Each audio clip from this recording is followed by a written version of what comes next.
Kolos ekipa je jedna ekipa koja traži samo družinu i ništa više, znači izlazimo zajedno, sve radimo zajedno.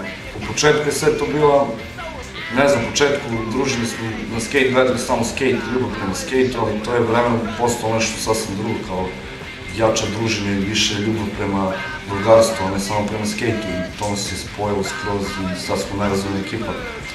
Takođe, jako podršku imamo iz Zaječara, Negotina, znači to je jedna družina KZS, kako nazvamo KZS, znači Kolos, Glob i Shot i motherfucker. Imamo se stalno, svi smo zajedno, svi pravimo sve zajedno, nebitno šta god da je, bilo kako da je dešavanje, svi smo zajedno i svi smo jedno veliko društvo. Pre nekih 2,5 godine počeli smo sa snimanjem skate videa. Video se zasniva na street mestima, ali pošto ih dovoljno nema u našem gradu, putujemo po raznim gradovima Srbije. Tamo imamo svoje drugove, prijatelje koji nas podržavaju, koje mi podržavamo, oko njih spavamo. Na našim turnejama sam vidio koliko oni želju imaju za tim skate parkom, zato što smo obišli sve skate parkove u Srbiji, a oni nemaju njihov jedan svoj u Boru.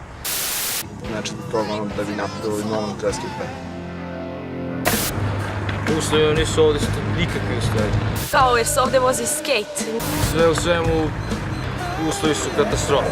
Da evo čak sad i kad je kiša mi se sad ipak vozimo zato što oni tad ne igraju fudbal i to nama dosta uništava i skate i patike, ali mi pošto jednostavno nemamo uslove moramo da se snalazimo kako znamo i umemo.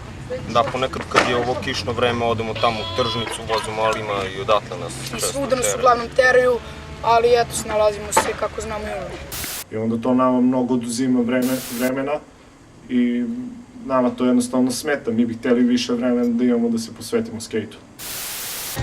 I mislim da kad bi imali pravi skate park da bi nam to mnogo više pomoglo. Nama stvarno treba taj skate park jer smo sve brojni, ima stvarno dosta omladine koji hoće da voze i nećemo više to šikaniranje i odbacivanje, hoćemo to naše mesto i trudit ćemo se da to izgradimo.